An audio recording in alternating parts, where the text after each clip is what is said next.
네, 안녕하세요. 만나서 반갑습니다. 개천에서 용재한다의 김용재입니다. 자, 오늘도 우리 시청자분의 사연과 함께 시작을 해보겠습니다. 용재형 안녕하세요. 영상 구독해놓고 알림이 올릴 때마다 2개 채널 전부 다 시청을 하고 있습니다. 용재형 영상을 보면 용재형이 우리나라가 미국 시장을 따라가는 것에 있어서 따라갈 수밖에 없는 구조라고 말씀하시는데, 언제부턴가 중국 시장의 변동성에 우리나라 시장도 휘청휘청하는 것 같습니다. 몇 년 전 있었던 부동산 사건도 그렇고 뭐 나쁜 이슈만 있는 건 아니긴 한데, 최근에 중국 리오프닝으로 인해서 잠시 테마를 이뤄서 들썩였던 것 같은데, 우리나라와 중국의 시장 관계성 어떻게 바라봐야 할까요? 라고 사연을 올려주셨네요. 늘 그렇지만 일단은 우리 금융시장은 금융시장 뿐이겠습니까? 우리나라 자체가 정치적으로도 그렇고, 그 다음에 사회적으로도 그렇고, 그 다음에 돈이 움직이는 금융시장에 있어서도 그렇고, 대부분의 모든 것들이 다 미국과 중국하고 연결이 돼서 움직일 수밖에 없습니다. 일단은 이렇게 된 가장 중요한 거는, 일단은 우리 한반도, 우리나라 대한민국이 갖고 있는 지리적 요건 때문이 제일 큰 것도 있죠. 알다시피 우리나라가 한반도인데 위로는 북한이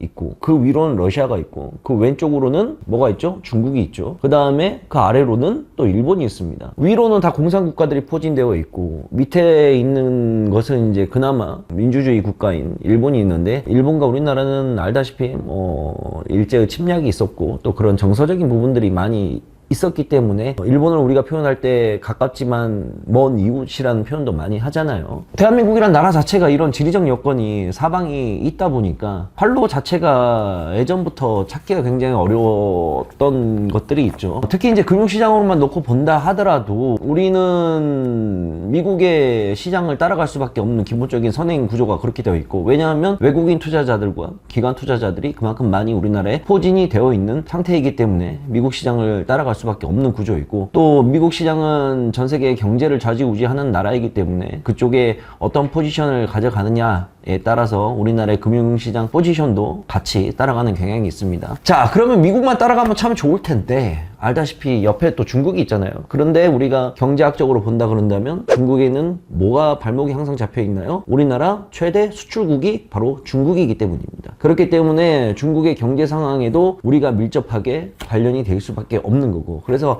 흔히 속담으로 이런 말 표현 많이 합니다. 고래등 싸움에 새우등이 터진다고. 그래서 미국과 중국이 지금 치열하게 싸우고 있는 상황에서 우리나라의 포지션 잡기가 굉장히 정치학적으로도 외교를 잘 해야 되는 모습에 있는 거고, 미국 시장이 어려우면 우리나라 시장도 어려워지고, 또 중국 시장이 어려워지면 같은 맥락 우리나라도 영향을 많이 받게 됩니다. 그런 이유는 아까 얘기했다시피 역시 최대 수출 국가이기 때문에. 자, 그런데 문제는 중국의 경기가 지금 심상치 않게 돌아가고 있다는 거죠. 중국의 부동산 자체가 지금 약 200조 정도 되는 위구이안이라는 부동산 회사가 있는데, 이 회사가 지금 재정난에 심각하게 디폴트까지 온다는 이야기가 계속해서 지금 나오고 있습니다. 그래서 미국의 예전에 2008년도 때였죠. 미국에서 시작된 부동산 거품 때문에 2008년도 때 시장이 한번 크게 자빠진 적이 있었는데, 이번에 중국발 부동산 거품이 또는 부동산 문제가 이슈화되면서 이게 전 세계적으로 영향을 미치는 게 아니냐라는 이야기가 계속해서 지금 나오고 있습니다. 예전에 중국에서 헝다가 한번 파산 위기에 몰렸었죠. 이제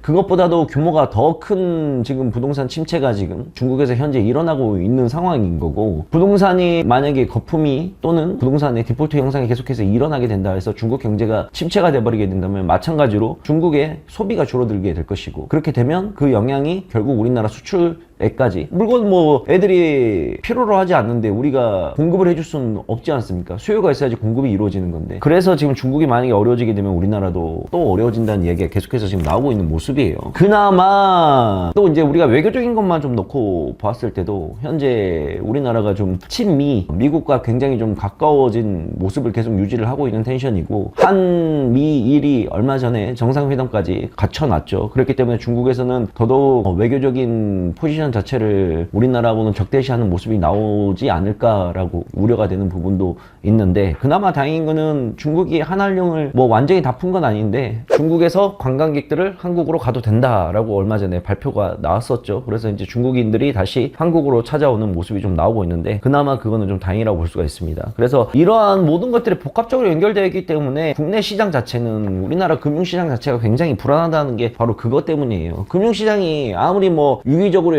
연결이 되어 있고 유기체처럼 다 같이 움직이고 전 세계가 같이 움직이는 그런 모습이 있을 수 있겠지만, 그래도 독자적으로 어느 정도 움직일 수 있는 자생적인 힘을 갖고 있어야 되는데, 우리나라 금융시장은 우리의 자생적인 힘으로 움직이는 거는 거의 없다는 거죠. 이리 치이고 저리 치이고 그렇게 움직일 수밖에 없는 구간이 굉장히 많이 나오고 있어요. 최근에만 놓고 보더라도 미국이 좀 빠지고 있고, 또 중국도 경기 상황이 좋지 않다 보니까 우리나라도 같이 좀 빠지고 있는 모습이 나오고 있는데, 우리나라 금융시장의 기초 체력 자체가 올라가야 되는데, 지난 몇십 년 동안 시간이 그렇게 많이 흘렀어도 우리나라에 이 미치는 자생력 자체가 예전보다 조금 나아지긴 했는데 그래도 만족할 만한 수준은 아니다. 그래서 항상 우리는 중국 시장과 미국 시장의 눈치를 보면서 그렇게 움직일 수밖에 없다. 빨리 참 자생력을 가지면 좋을 텐데, 우리나라가 제가 봤을 때는 제가 죽을 때까지 아마 그런 일은 일어나지 않을 것 같아요. 제도적으로 좀 완벽하게 좀 보완이 되고, 우리나라가 좀 금융시장이 좀 건강함을 찾으려면 제도적으로 좀 보완이 되든 뭐 이런 것들이 좀 많이 이루어져야 되는데, 좀 그렇지가 않은 것들이 좀 아쉽긴 하네요. 자, 그래서 미국이나 중국이나 시장 상황을 우리가 면밀하게 체크해 보면서 주식을 좀 해야 될 필요가 있습니다. 근데 다만 제가 이제 보고 있는 거는, 최근에 시장에서는 주식 투자를 확실히 줄여야 되는 게 맞다라는 생각이 많이 들어요. 왜냐면 전반기 때 많이 올라온 것도 있었고, 전반기 때 생각보다 많이 올랐어요. 그 이면에는 2차전지가 끌어올린 것들도 있었지만, 그래서 최근에 주식시장만 놓고 본다 그런다면 좀 투자 규모를 줄여야 되는 게 아닌가. 왜냐하면 경기 자체가 미국과 중국 자체가 그렇게 썩 좋지가 못한 상황이고, 다들 조정 국면에 들어가는 모습이기 때문에 투자를 함에 있어서 좀 투자금을 좀 줄이고 올해 지켜보고 내년에 다시 또 한번 투자금을 늘릴 수 있는 기회가 있으면 늘리는 게 맞지 않을까라고 저는 조심스럽게 우리 시청자 여러분들에게 의견을 한번 제시해 보겠습니다.